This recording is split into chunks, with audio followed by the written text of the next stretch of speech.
देख रहे हैं ज्वार झारखंड और मैं हूं शुभ मिश्रा आपके साथ। चलिए करते हैं बुलेटिन की शुरुआत, लेकिन इससे पहले आपको राजधानी पटना से बड़ी खबर बता दें। सीबीआई की टीम को घेरने की कोशिश की गई है, सीबीआई की गाड़ी को रोकने की कोशिश की गई। आरजेडी कार्यकर्ताओं ने हंगामा किया है और सीबीआई की गाड़ी पर हाथ भी चलाए हैं। राजधानी पटना में सीबीआई की छापेमारी खत्म हो गई। ये तस्वीर देखिए, पूर्व सीएम राबड़ी देवी के घर पर लगातार सीबीआई की तरफ से छापेमारी चल रही थी और उससे भी बड़ी खबर यह कि छापेमारी के बाद घर से निकल रही सीबीआई की टीम को आरजेडी कार्यकर्ताओं ने घेरने की कोशिश की। कार्यकर्ता उनकी गाड़ी के सामने तक आ गए, गाड़ी पर हाथ भी मारा। पुलिस की टीम ने किसी तरह उन्हें अपनी सुरक्षा में यहां से निकाला है। तो ये बड़ी खबर आपको राजधानी पटना से बता रहे हैं, जहां आरजेडी कार्यकर्ताओं की तरफ से सीबीआई की गाड़ी को रोकने की कोशिश की गई। और ये तस्वीरें आप देखिए किस प्रकार आरजेडी कार्यकर्ताओं ने हंगामा किया है। इस तस्वीरों में आप देख सकते हैं कैसे सीबीआई की गाड़ी को रोकने की कोशिश आरजेडी कार्यकर्ताओं की तरफ से की जा रही है। दरअसल अहले सुबह से ही सीबीआई की तरफ से छापेमारी राबड़े आवास पर चल रही थी और इसी दौरान आरजेडी कार्यकर्ताओं की तरफ से लगातार इस बात का विरोध जताया गया, धरना प्रदर्शन भी हुआ। और अब जब सीबीआई की टीम छापेमारी खत्म करने के बाद वहां से बाहर निकली तो किस प्रकार कार्यकर्ताओं ने उनकी गाड़ी को घेर लिया, वो तस्वीरें इस वक्त आप अपनी टीवी स्क्रीन पर देख रहे हैं। देखिए किस तरीके से सीबीआई की गाड़ी को रोकने की कोशिश आरजेडी कार्यकर्ताओं की तरफ से की गई है। ये तस्वीरें हम आपको दिखा रहे हैं राबड़ी आवास के बाहर की। आप देखिए कैसे आरजेडी कार्यकर्ता वहां पर मौजूद हैं और जैसे ही सीबीआई की टीम बाहर निकली वैसे ही कार्यकर्ताओं ने उन्हें घेर लिया है, उनकी गाड़ी को घेर लिया है और किसी तरह पुलिस बल जो वहां पर तैनात थे उनकी तरफ से उन्हें सुरक्षित वहां से बाहर निकाला गया। ये तस्वीरें हम आपको दिखा रहे हैं राबड़ी आवास के बाहर की। सीबीआई की गाड़ी पर हाथ भी चलाए आरजेडी कार्यकर्ताओं की। ये तस्वीर आप देखिए कैसे ये सभी कार्यकर्ता वहां पर मौजूद हैं और विरोध इस तरीके से जाहिर कर रहे हैं। और इस पूरी खबर की अधिक जानकारी के लिए हमारे संवाददाता रवि एस नारायण हमारे साथ फोन लाइन पर जुड़ चुके हैं। रवि, क्या कुछ तस्वीर वहां पर आप देख पा रहे हैं? जिस तरीके से तमाम जो तस्वीर सामने आ रही है उससे स्पष्ट नजर आ रहा है कि कैसे आरजेडी कार्यकर्ता अपना विरोध जता रहे हैं। जी बिल्कुल, जैसे ही सीबीआई का रेड जो है वो खत्म हुई है, 4 से 5 जो अधिकारी है वो निकल करके बाहर आते हैं, जिसमें एक महिला अधिकारी भी शामिल है। और जैसे ही बाहर निकलते हैं अधिकारी, जो आरजेडी के तमाम जो कार्यकर्ता है उनकी नाराजगी जो है वो झेलनी पड़ती है। बड़े संख्या में जो कार्यकर्ता है वो उनके खिलाफ न सिर्फ नारेबाजी की उन्होंने, बल्कि जिस गाड़ी में बहुत मुश्किल से पुलिस ने उन्हें बैठाया उस गाड़ी पर हाथ पैर भी चलाए, मुक्के भी चलाए और किसी भी ढंग से जो है जो सीबीआई अधिकारी है उन्हें बाहर जाना नहीं देना चाह रही थी। जो नाराजगी है वो खिलाफ में नाराबाजी के रूप में दिखाई पड़ रहे थे और हाथ पैर मुक्के भी चलाए गए। रवि, वहां पर क्योंकि पुलिस के लोग भी मौजूद थे और उन्होंने ही सीबीआई की टीम को सुरक्षित निकाला, क्या कुछ लोगों की पहचान की गई है जिन पर कार्रवाई की जाएगी? देखिए, यहाँ से अभी से कुछ देर पहले जब यहाँ पे जब हंगामा हुआ था, जब राबड़ी देवी आवास के गेट को भी पीटा गया था, तोड़ने की कोशिश की गई थी, उसके बाद यहाँ पे एएसपी काम्या मिश्रा जो है वो बुलाई गई थी। जब सीबीआई अधिकारी निकले उस समय भी यहाँ पे एएसपी जो है खुद मौजूद रही तमाम पुलिस बल के साथ। बावजूद जो है बड़े संख्या में जो कार्यकर्ता है उन्होंने जिस ढंग से नाराजगी अपने दिखाई, वो तमाम इस पे देखना होगा कि जो अधिकारी हैं वो अब कैसी कार्रवाई करते हैं। लेकिन जिस ढंग से सीबीआई अधिकारियों पे जिस ढंग से नाराजगी व्यक्त की गई है, जो मुक्के चलाए गए हैं, उसके बाद ये लगता है कि निश्चित रूप से बड़ी कार्रवाई जो है पहचान करके की जाएगी।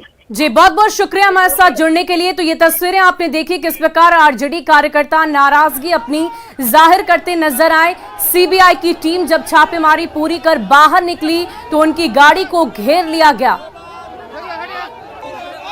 वहीं छापेमारी को लेकर तेजस्वी यादव ने भी ट्वीट करते हुए लिखा है कि लड़ते रहेंगे, जीतते रहेंगे। तेजस्वी ने यह भी लिखा कि सत्य व तथ्य का मार्ग वह अग्निपथ है जिस पर चलना कठिन है पर असंभव नहीं। देर से ही सही लेकिन विजय सदैव सत्य की ही होती है। लड़ रहे हैं, जीत रहे हैं, लड़ते रहेंगे, जीतते रहेंगे। ए हवा, जाकर कह दो दिल्ली के दरबारों से, नहीं डरा है, नहीं डरेगा लालू इन सरकारों से। तो आरजेडी सुप्रीमो लालू प्रसाद यादव के छोटे लाल नेता प्रतिपक्ष तेजस्वी यादव ने अपने ट्विटर हैंडल से इन बातों को लिखा है। उन्होंने साफ कहा है कि हमेशा सत्य की ही जीत होती है, देर से ही सही लेकिन विजय हमेशा सत्य की ही होती है। और चलिए अब झारखंड की खबरों का रुख करते हैं। हेमंत सोरेन से जुड़े मामलों की सुप्रीम कोर्ट में आज सुनवाई टाल दी गई है। मुख्यमंत्री हेमंत सोरेन से जुड़े माइनिंग लीज और शेल कंपनियों में निवेश पर एसएलपी पर सुनवाई होनी थी, लेकिन सुप्रीम कोर्ट में आज की सुनवाई टल गई। अब मंगलवार यानी कि 24 मई को सुप्रीम कोर्ट में सुनवाई होगी। वहीं मंगलवार को ही झारखंड हाईकोर्ट में मनरेगा से जुड़े केस और आईएएस पूजा सिंघल से जुड़े मामले पर सुनवाई की जाएगी। ये रिपोर्ट देखिए। सुनवाई टली, मुश्किलें नहीं। दिल्ली, रांची और मंगल का वार। हाईकोर्ट, सुप्रीम सुनवाई। सोरेन का क्या होगा भाई? सुप्रीम कोर्ट में शुक्रवार को हेमंत सोरेन के खिलाफ माइनिंग लीज और शेल कंपनियों में निवेश पर सुनवाई टल गई। अब मंगलवार को यानी 24 मई को सुप्रीम कोर्ट में सुनवाई होगी। जो हम लोगों का ओरिजिनल याचिका है ऑनरेबल हाई कोर्ट में, उसमें सीबीआई जांच के लिए हेमंत सरकार के खिलाफ शेल कंपनियों का और उनके द्वारा स्वयं लिए गए माइंस का, इस पर माननीय न्यायालय के समक्ष ये लोग जो इंटरिम ऑर्डर पास हुआ मेंटेनेबिलिटी पे और सीलबंद लिफाफे को वो लोग चाहते हैं कि देखना चाहते हैं। ईडी ने जो फाइल किया तो ये देखना चाहते, उसको लेकर के माननीय उच्च न्यायालय ने रिफ्यूज किया था। उसी का लेकर इन्होंने फाइल किया था। आज उसकी सुनवाई होनी थी, लेकिन मेंशन किया गया मिस्टर सिब्बल साहब के द्वारा और उसको टाइम नहीं रहने के चलते उसको रख दिया गया है। माननीय न्यायालय ने रख दिया है ट्यूसडे को। हालांकि ट्यूसडे को ऑनरेबल हाईकोर्ट में भी सुनवाई फिक्स्ड है 11 बजे। दरअसल गुरुवार को माइनिंग लीज और शेल कंपनियों में निवेश और मनरेगा घोटाले पर झारखंड हाईकोर्ट में सुनवाई हुई थी। राज्य सरकार की ओर से वकील कपिल सिब्बल ने सुप्रीम कोर्ट में एसएलपी दायर करने की जानकारी दी। शुक्रवार को सुप्रीम कोर्ट में एसएलपी पर सुनवाई टल गई। झारखंड हाईकोर्ट, सुप्रीम कोर्ट और एसएलपी का ये पूरा पेंच समझ लीजिए। दरअसल माइनिंग लीज और शेल कंपनियों में निवेश पर याचिकाकर्ता की ओर से सीबीआई जांच की मांग की गई है। ईडी ने सील बंद लिफाफे में हाईकोर्ट को डॉक्यूमेंट सबमिट कर दिया है। राज्य सरकार के रिप्रेजेंटेटिव सील बंद लिफाफे को देखना चाहते हैं। राज्य सरकार की मांग को झारखंड हाईकोर्ट रिफ्यूज कर चुका है, जिसके बाद राज्य सरकार की ओर से सुप्रीम कोर्ट में एसएलपी दायर की गई। शुक्रवार को सुप्रीम कोर्ट में एसएलपी पर सुनवाई टल गई। मंगलवार को सुप्रीम कोर्ट और झारखंड हाईकोर्ट में सुनवाई होगी। 24 मई का दिन हेमंत सोरेन के लिए बहुत बड़ा है। दिल्ली से लेकर रांची तक सुनवाई होगी। हालांकि कानून के जानकारों का मानना है कि हो सकता है झारखंड हाईकोर्ट में सुनवाई टल जाए। तो क्या लगता है कि सुप्रीम कोर्ट इस मामले की सुनवाई करेगा तो फिर ट्यूसडे को हाईकोर्ट में सुनवाई नहीं हो पाएगी? जुडिशियल डिसिप्लिन तो यही कहता है कि उस दिन डेफर हो जाएगा। भले ही मंगलवार को झारखंड हाईकोर्ट में सुनवाई टल सकती है, लेकिन करप्शन की क्वीन पूजा सिंघल मामले पर राज्य सरकार की मुश्किलें कम नहीं होने वाली। मंगलवार से पहले राज्य सरकार को जवाब देना है और कयास है कि पूजा सिंघल मामले पर झारखंड हाईकोर्ट में सुनवाई नहीं टलेगी। और न ही उसमें कोई भी न हेमंत सोरेन पार्टी है और न ही कोई इंडिविजुअल पार्टी है। उसमें जो पूजा सिंघल पार्टी है, जिसके खिलाफ 19.31 करोड़ कैश निकला है, उसमें ईडी तो कर ही रही है, वही रेड की है। उसी को कम से कम हम समझते हैं कि कैश तो मिला ही है, सैकड़ों करोड़ की प्रॉपर्टी मिली है। लेकिन क्या है कि उसमें सबसे बड़ी चीज है कि हम लोगों ने एक इंटरलोक्यूटरी एप्लीकेशन दिया था, उसमें राज्य सरकार को रिप्लाई देना है ट्यूसडे के पहले। तो हमको लगता है कि फर्स्ट और सेकंड जो मैटर है हेमंत सोरेन वाला, उसको नहीं सुनेगा वो लोग। पूजा सिंघल के मामले को सुनना चाहिए, क्योंकि उसमें कहीं किसी तरह का कोई व्यवधान नहीं है। अब सभी की निगाहें 24 मई पर टिकी हैं। हेमंत सोरेन की मुख्यमंत्री की कुर्सी के भाग्य का फैसला अब सुप्रीम कोर्ट से लेकर हाई कोर्ट तक के फैसलों पर निर्भर करता है। दिल्ली से न्यूज 18 के लिए सुशील पांडे की रिपोर्ट।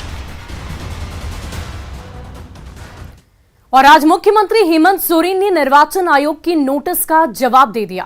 रांची के अनगढ़ा में 88 डिसमिल जमीन पर माइनिंग लीज से जुड़े नोटिस पर हेमंत सोरेन ने जवाब दिया है, जिसमें साल 2008 से अब तक खदान लीज की जानकारी दी गई।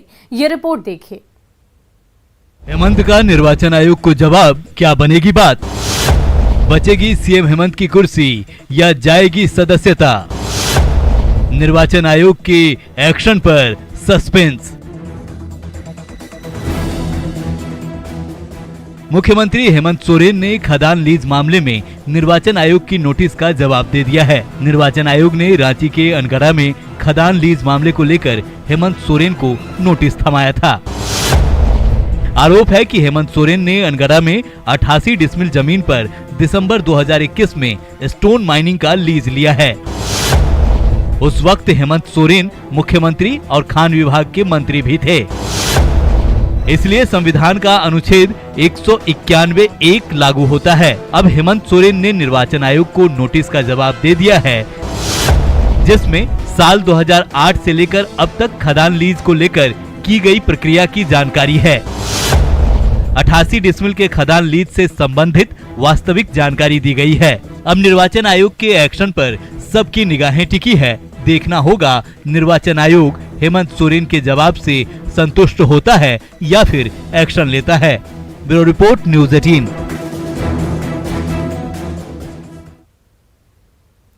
और करप्शन क्वीन आईएएस पूजा सिंघल के रिमांड अवधि 5 दिनों के लिए बढ़ गई है। अब अगले 5 दिनों तक ईडी की टीम भ्रष्टाचार के हर पहलू पर पूछताछ करेगी। खासकर डीएमओ से मिली जानकारी पर भी तीखे सवाल पूछे जा सकते हैं और ईडी के रडार पर अभी भी कई जिलों के डीएमओ हैं। ये रिपोर्ट देखिए। आईएएस सिंघल के रिमांड का थर्ड राउंड। तीखे सवालों से फिलहाल नहीं मिलेगी राहत। हर क्लू पर बढ़ रही पूजा सिंघल की मुश्किलें, जिसके इशारों पर कभी प्रशासन का पूरा तंत्र नाचता था, आज वो रिमांड से राहत के लिए तड़प रही है। जिसके हुक्म की तामील के लिए कानून की धज्जियां उड़ा दी जाती थी, आज वो ईडी के शिकंजे में एक एक पल की सुकून ढूंढ रही है। हेमंत सोरेन सरकार की खनन सचिव रही आईएएस पूजा सिंघल को कोर्ट ने एक बार फिर से ईडी रिमांड पर भेज दिया है। अब अगले 5 दिनों तक पूजा ईडी की रिमांड पर रहेगी। मिसेज पूजा सिंघल को ईडी के तरफ से 6 दिन का फिर ईडी रिमांड मांगा गया था, जिसे जो जज ने दोनों तरफ से सुनने के बाद, माननीय जज हमारे जो हैं पीके शर्मा साहब, उन्होंने बड़े धैर्य से सुना और 5 दिन का ये ईडी रिमांड मिसेज पूजा सिंघल का दिया। आईएएस पूजा सिंघल की रिमांड की मियाद शुक्रवार को खत्म हो रही थी, लेकिन कोर्ट ने तीसरी बार ईडी को रिमांड दिया है। वहीं सीए सुमन कुमार की रातें अब जेल में कटेगी। ईडी के तरफ से सुमन कुमार को जुडिशियल कस्टडी में भेजने का आग्रह किया, जिसे कोर्ट ने स्वीकार किया और उन्हें जेल भेज दिया गया। ईडी रिमांड पर पूजा सिंघल लगातार तबीयत खराब होने का बहाना बनाती रही है। यही वजह है कि पूजा से लगातार पूछताछ करने में ईडी को परेशानी आई है। अब अगले 5 दिनों तक देखना होगा पूजा क्या क्या राज उगलती है। रांची से संवाददाता ओम प्रकाश और रूपाली की रिपोर्ट, न्यूज़ 18। वहीं झारखंड में राज्यसभा चुनाव को लेकर सत्ताधारी गठबंधन में प्रेशर पॉलिटिक्स का दौर शुरू हो गया। इस बार पहली वरीयता की उम्मीदवारी पर कांग्रेस बाजी मार सकती है। कांग्रेस की मजबूत स्थिति को भांपते हुए विधायक इरफान अंसारी ने अपने पिता फुरकान अंसारी को उम्मीदवार बनाने की मांग कर दी, जबकि जेएमएम दोनों सीटें जीतने की रणनीति बनाने में जुट गई है।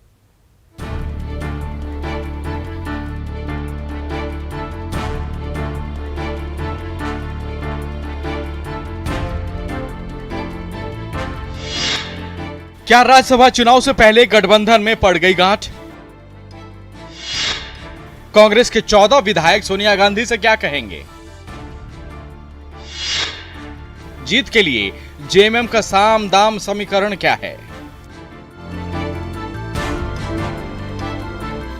झारखंड सरकार पर कई तरफ से खतरा मंडरा रहा है और इस बीच राज्यसभा चुनाव की तारीख के ऐलान के बाद गठबंधन में गांठ पड़ती नजर आ रही है। झारखंड में राज्यसभा के रण में बड़े रणबांकुरों को उतारने की तैयारी है। लेकिन इससे पहले सत्ताधारी घटक दलों में राज्यसभा सीट को लेकर उथल पुथल की स्थिति है। कांग्रेस के प्रदेश कार्यकारी अध्यक्ष बंधु तिर्की इस बार पहली वरीयता पर कांग्रेस का दावा ठोक रहे हैं। वहीं बंधु तिर्की को लगता है कि दूसरी वरीयता पर भी जीत का गणित बन सकता है। प्रथम वरीयता का जो ये है, ये कांग्रेस पार्टी को मिलना चाहिए। जहां तक बात है आपका दूसरी वरीयता में भी अगर सही तरीके से इस पर अगर गणित लगा दिया जाए तो भाजपा को औंधे मुंह गिरना पड़ेगा। बता रहे गणित बनता तो है, लेकिन अब तो उसमें हमारे इसमें जो मैनेजमेंट किस तरह से होगा नहीं होगा, चूँकि अभी तो मैं विधायक नहीं हूँ, लेकिन क्या हो सकता है गणित तो दिखता तो थोड़ा बहुत है, चूँकि हम लोग कई एक चीज़ों को देखे हुए हैं गणित। और फिलहाल के लिए इस बुलेटिन में इतना ही। आप बने रहे न्यूज़ 18 बिहार झारखंड के साथ।